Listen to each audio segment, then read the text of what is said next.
Hello there. Today's book is Just a Mess by Mercer Mayer. Let's get started. Today I couldn't find my baseball mitt.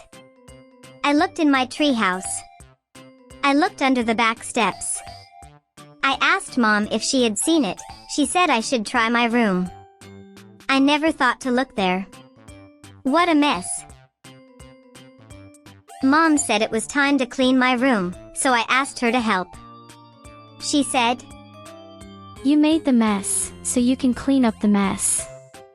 Dad was working in the yard. He said he was too busy to help me.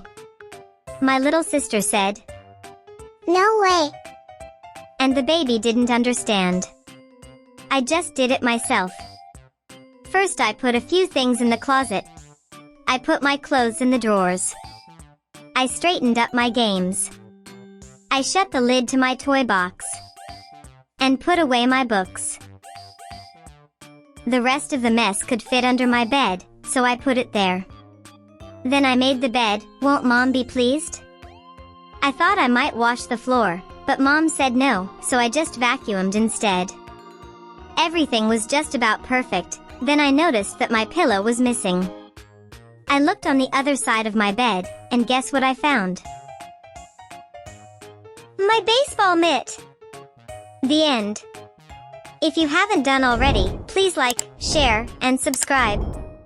See you next time. Bye.